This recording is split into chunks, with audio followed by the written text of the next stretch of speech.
Good morning, everyone. My name is Chris Justice, and I am here today with you, joining from Samfiru, Tumarkin.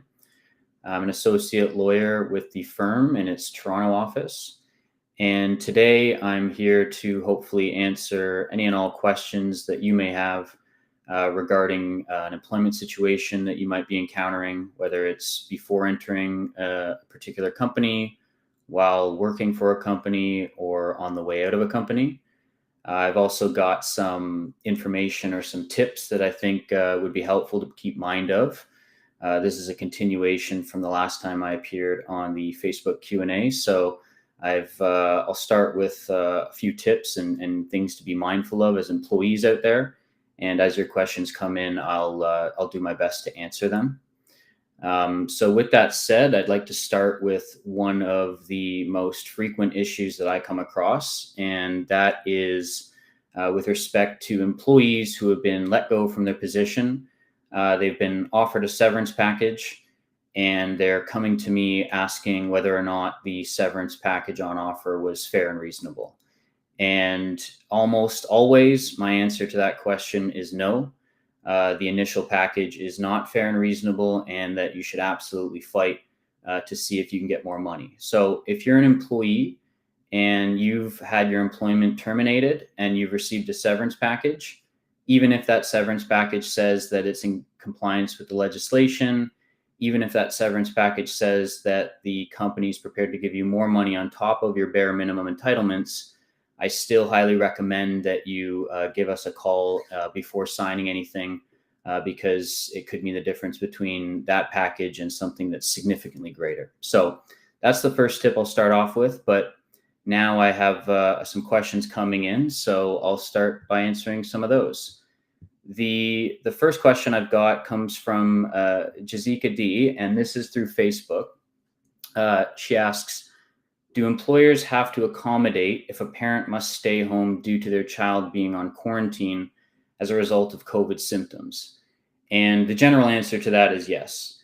If there is a particular reason why you can't work due to something related to COVID, and in this case, a child actually suffering from COVID, and perhaps you're a single parent that needs to take care of them, then that is something that has been mentioned in recent legislation, and that is a duty of accommodation that the employer has to adhere to, unless they can somehow prove that there's undue hardship. So if you find yourself in a situation where your employer is being a bit unsympathetic or is refusing to accommodate you when it comes to a COVID-related issue, then absolutely consult with a lawyer before taking that further, because you very well may have some significant rights and entitlements there. I've got another question coming in from YouTube. Razor Sharp asks, are employees required to provide doctor's notes if they need a mask exemption for work? So yeah, there's always a benefit as an employee to providing medical documentation in support of a condition that you may have. So if your doctor is recommending or insisting that you don't wear masks due to a medical related condition, then yes, providing a doctor's note will definitely help. Again, the employer should accommodate that if possible. So whether that could mean a remote work from home situation, or something else, then absolutely. I've got another question now in from Angela. Angela on Facebook asks, can employees enforce mandatory vaccines? Can they fire you if you do not agree to the test? And or can they accommodate? So this is, and actually I see a number of questions related to that very same thing. And this is very much a hot topic, mandatory vaccines. So at the moment, it is not okay for an employer to have a mandatory vaccine policy and for the employer to insist on its employees adhering to that policy for a number of reasons, but one of which is to have a mandated policy across the board is definitely potentially discriminating, or discriminatory, I should say. And until the government actually mandates vaccines within the workplace, then it's only at that point that I believe mandatory vaccines could be something you have to adhere to. But until that happens, I don't believe so. Now, I do realize that the federal sector is sort of trying to implement some mandatory vaccine policies, and that some of the travel industry, large marine vessels, cruise ships, certain industries are being flagged as requiring these mandatory vaccines early on, or will be. But that doesn't mean provincially regulated employees need to be subject to mandatory policies. That doesn't mean other federally regulated employees need to be at the present time. So don't just assume that if your employer is coming to you saying they have a mandatory vaccine policy and you have to take it, that you do. Definitely consult with a lawyer. There could be a certain context involved, but absolutely talk to a lawyer before taking any action in that regard.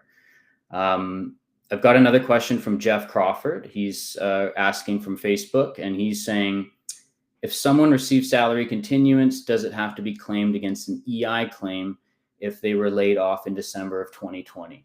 And so if you're an employee who has been receiving EI benefits and also who has or will be accepting a severance package of some sort that tends to overlap with the period of the benefits that you're receiving, don't assume that you'll have to pay EI back that money necessarily. Don't assume that your employer is entitled to stop paying you money just because you're receiving EI benefits during that time frame, especially if it's in the context of a layoff. There are actually some interim provisions, some temporary provisions that are put in place where individuals are actually allowed to keep EI and receive severance during a specific period of time. So, Jeff, if you find yourself in that situation, then there definitely is a possibility for you to both keep or continue to collect your EI and at the same time receive a severance package from your former employer. Deborah asks from Facebook, what is willful misconduct? And so this actually is in the context where an employer terminates your employment for just cause and essentially says that you're not entitled to any severance because, for example, you've engaged in some form of willful misconduct. And in order for an individual to be denied severance, there's a very high bar that needs to be met when it comes to a just cause dismissal. And willful misconduct, if an employer can prove you engaged in willful misconduct, that can certainly go a long way in helping justify their decision not to pay you any severance. But willful misconduct is essentially where you're an employee, you engage in a certain action or pattern of misconduct willfully, knowing that it is somehow perhaps against company policy or illegal, but knowing that you continue to engage in that conduct or you turn a blind eye to it. So that would be sort of what willful misconduct would represent. Whereas if you're an employee and you've made an error, perhaps inadvertently, you didn't mean to, it was a mistake, it wasn't intentional, maybe the error resulted in some damage to the company, that's not willful misconduct necessarily. So Deborah, if you're in a situation where your employer is alleging that you've engaged in willful misconduct and they are taking the position that they don't have to provide you with as much severance as a result, again, definitely contact a lawyer, get in touch with our firm, stlawyers.ca, and we can definitely take it from there. And there could be a very good chance that actually you are entitled to a very significant amount of severance. I've got a number of other questions here. It's coming in fast and heavy, so bear with me. I've got a question from Elena. She asks, if a coworker keeps following you home, you report it to HR and also the police, and HR reps don't do anything about it. What can you do? Well, yeah, that definitely seems like a serious situation. I guess my question would be, what did the police uncover? Did anything come as a result of the police report or anything you might have mentioned to the police? So that would be number one, because if you've got police statements or documents that essentially confirm you're being stalked, perhaps, then that can be very beneficial, obviously, in helping your particular case out. If HR isn't doing anything about it, I guess it would depend on the reasons for which they're not. I don't know what exactly was communicated to them. But I would just say, look at the maybe the company's policies. A lot of times they have some direction in terms of, if you have a certain concern, particularly about a coworker, that you're to follow certain actions as far as reporting that or putting that in writing or putting that in the form of an official complaint. So maybe look to that first. But yeah, if you're being stalked by a coworker and HR is not doing anything, that to me seems like an issue and perhaps is something that you might want to call the firm and discuss further about. So thank you though for your question. I've got some other questions coming in. So Judith on Facebook asks, what can people who work for the provincial government do when they're mandated to get the vaccine? Again, very much a hot topic. I mentioned just a moment ago that at the moment, there are some actions being taken as far as making vaccines mandatory in the federally regulated context. If you're actually speaking about provincially regulated employers, then there is no mandatory vaccine per se that you have to adhere to.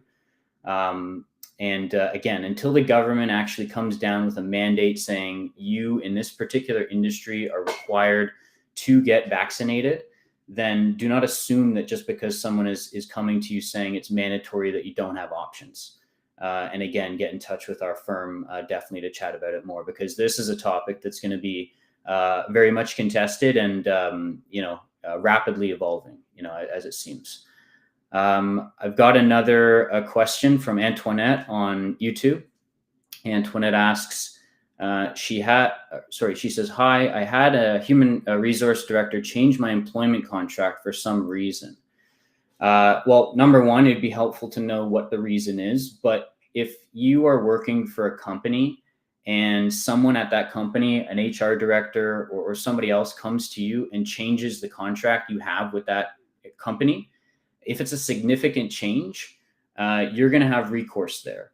So if you can't be in a situation as an employee and have that change imposed on you, and you definitely don't want to let it slide either. If you have a concern, if you think it's a significant change that they're doing to your contract, then you need to definitely raise your concern, document your concern, put it in writing, and basically take it from there. But that might be something else we can help you out with. But do know that you have options, and that if you don't object to the concern or rather the change to your contract, over time you might be seen as accepting it. So it's something you want to take action for sure. But if it is significant, then you can definitely have a number of options available to you. So hopefully that answers your question, Antoinette.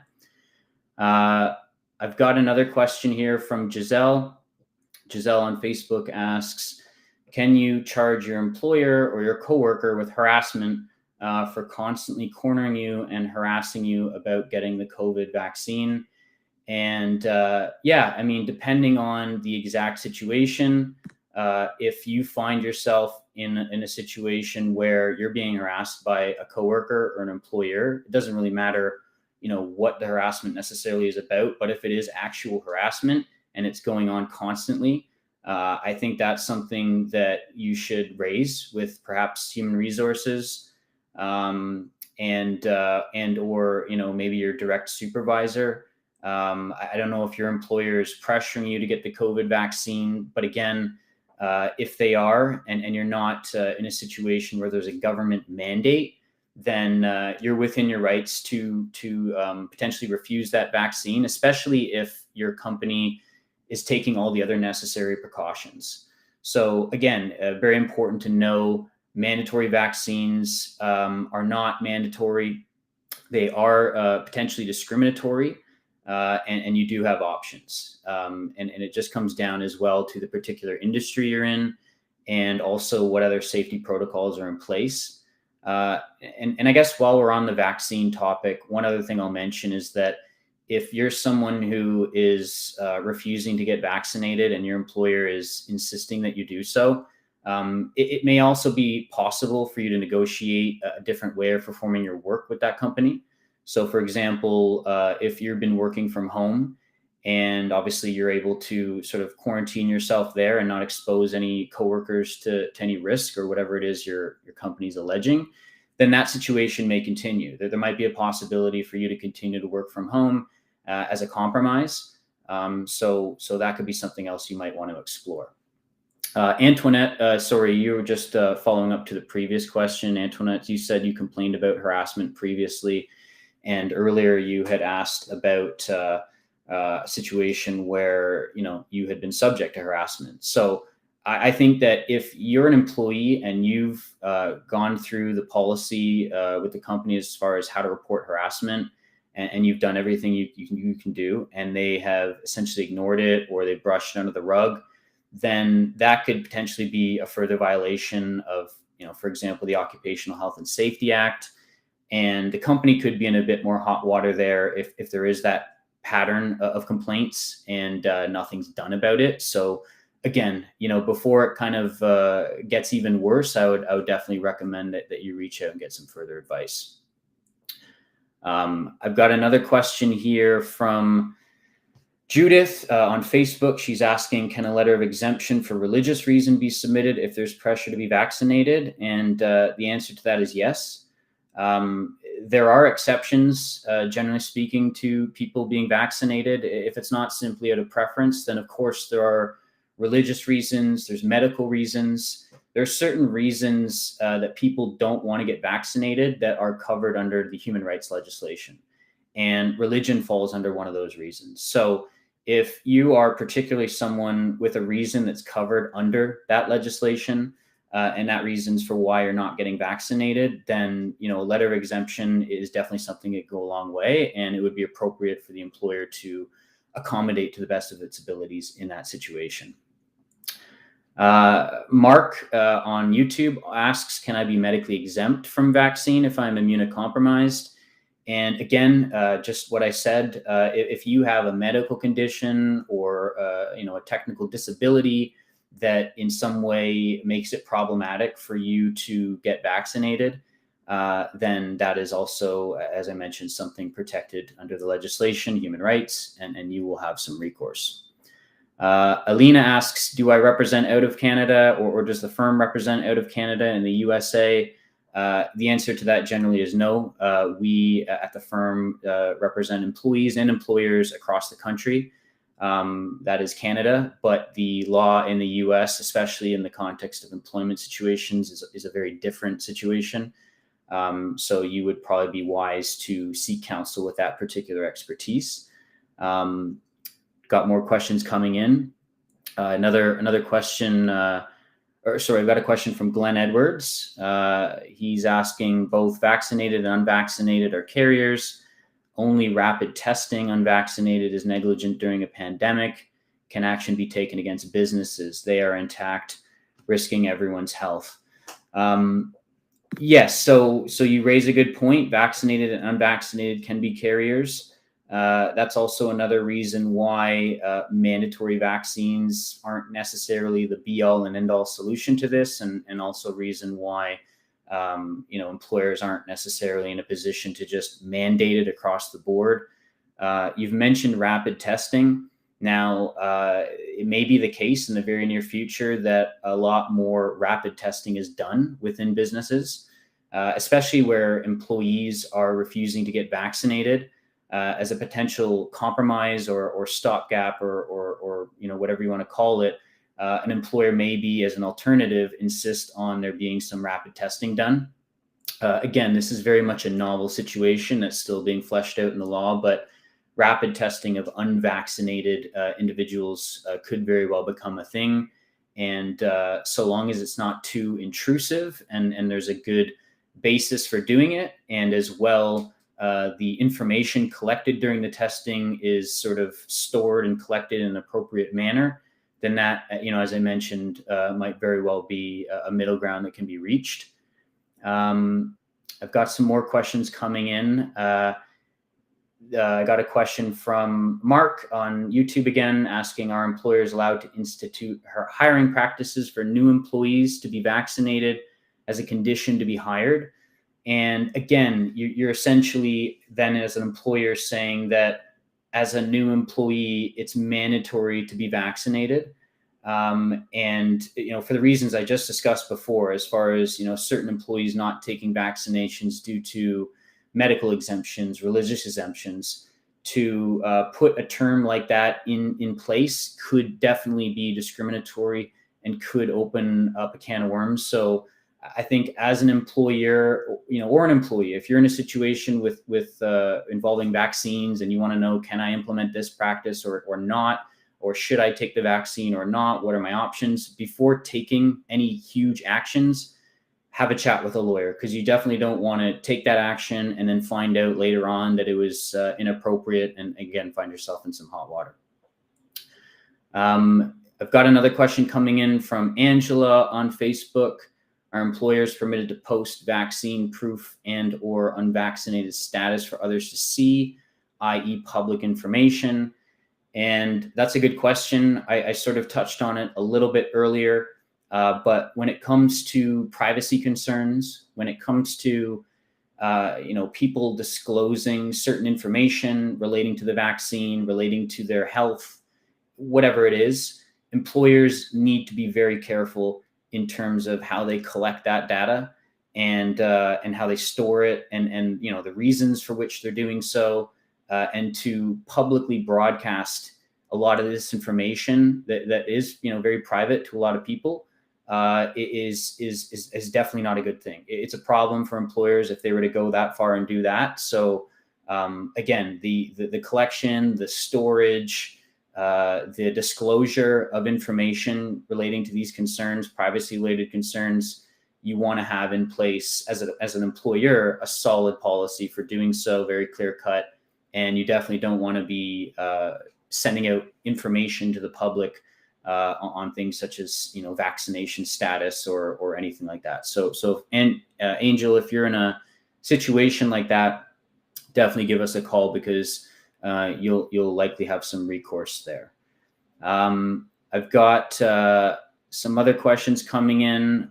So Rick LaFleur on Facebook asks, with the CDC taking the PCR test out of circulation, can we refuse to take it?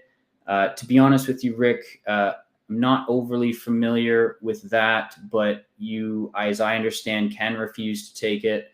But I guess we'll see come the end of the year, because to be honest with everyone, every single day, every single week, every single month now, it's just things are rapidly evolving.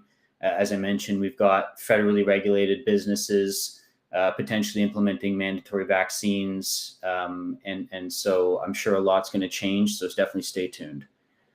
I've got a question from Steven on YouTube. Steven's asking, so my employer is in the health field, is making it mandatory to get the vaccine by October, or will you lose a job? Can they do that?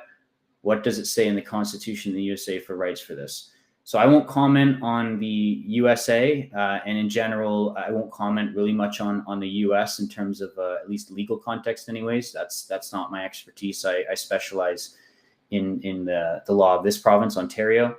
But again, you're talking about mandatory vaccines by October, but you are mentioning that your employer's in the health field. Now, there may be some special circumstances, for example, in a long-term care home, when it comes to vaccinations, as opposed to, a bank, let's say. So that may be something that needs to be fleshed out a bit more, and maybe you can give us a call afterwards and fill us in a bit at the firm. But again, before getting vaccinated, or if you're being pressured to take a vaccine by the end of the month, or you're going to lose your job, that generally is a problem, and the employer can't do that. And you could very well be owed not only severance, but additional compensation as well. Judith on Facebook asks, what happens when vaccinations in Canada become FDA approved? What rights do we have if jobs are at risk because of refusal? So again, the more approvals that there are, the more that the government steps in and requires things to be mandated, perhaps because it gets a certain standard of approval, the landscape can change. You may not necessarily have the same rights that you have right now that you do a year from now, because there could be a number of mandatory policies in place from the government. The vaccination itself might be safer, or there might be other methods of sort of testing. So hard to answer that question, Judith. But as I say, it's rapidly evolving, and every day we're learning new stuff. So right now, you definitely have options. Later on, only time will tell. So Glenn Edwards on Facebook asks, all businesses are operating without insurance when it comes to COVID. How much of a legal mess is that? Insurance companies will not protect any businesses right now. Yeah, so I mean, companies, definitely businesses, small businesses, medium businesses, large businesses, they definitely have to be mindful when it comes to COVID. Obviously, they have to be protecting their employees, providing a safe work environment, and certainly, if you don't have insurance and there is an issue, then no doubt about it, you could find yourself in a bit of a mess. However, I guess that also comes down to the insurance companies and the insurance policies as well. But even still, companies should be doing what they can to take certain measures, and at the very least have things like PPE, social distancing, questionnaires or whatever you will, in place to protect the environment. If they can't mandate their employees to get vaccinated, then they definitely need to be taking all the other actions. And hopefully with those actions, you can still provide a safe environment and not expose yourself to as much or any liability. I've got another question coming in from Angel again from Facebook. How can an employer or government make vaccines mandatory, but say that you volunteer for it when you sign the waiver? That's a good question. I mean, again, at the moment, the government hasn't made vaccines mandatory for the most part in most industries, although these steps are being taken to maybe get that done, at least in the federal context. And I guess employers want you to quote unquote volunteer to take the vaccine, perhaps because they know that it's not black and white as far as their ability to make it mandatory. A lot of employers may sort of tell you that it's mandatory or insist that you take it, but also know that the law doesn't necessarily say that that's right. And so to get your consent, to get you to sign a piece of paper saying you agree to be vaccinated, I think minimizes some of that exposure. But yeah, if you're in a situation where a company is either imposing a vaccination on you or telling you to sign a document saying that you agree or that you volunteer to be vaccinated or that you volunteer to do X, Y, Z, certainly before you sign that document and sort of undergo those particular actions, get in touch with us, because I know there is a lot of mixed messaging. On the one hand, companies are saying it's mandatory, but then they're asking for your permission. And I believe, again, that's because they probably know that as it stands right now, you can't make the policy mandatory unless the government steps in. I've got another question in from Tigers on Facebook. Tigers is asking, what kind of damages can I ask for in a human rights case? So in your typical human rights case, well, I guess it depends on, for instance, if you lost your job, say due to your gender. Let's imagine that you do get terminated on the basis of your gender or on the basis of your age, grounds that are protected by the legislation. The types of damages you could be looking for would be, of course, lost wages, which could extend up to the date of the actual human rights hearing itself, and that could be years in advance. You can ask for additional damages on the basis that you were discriminated against. So essentially damages for the injury to your dignity, self-respect, that kind of thing. And oftentimes that gets calculated on a tax-free basis and awarded in a lump sum payment. You can also ask for other remedies like apologies. You can ask for your employer to implement certain anti-discrimination policies, just more preventative measures to maybe prevent human rights violations in the future. So there are some non-monetary requests that you can make in the context of a human rights case, but those are some of the general damages that you can look for. I've got another question again from Giselle. If you have a medical or religious exemption, can the employer still fire you for not taking the vaccine?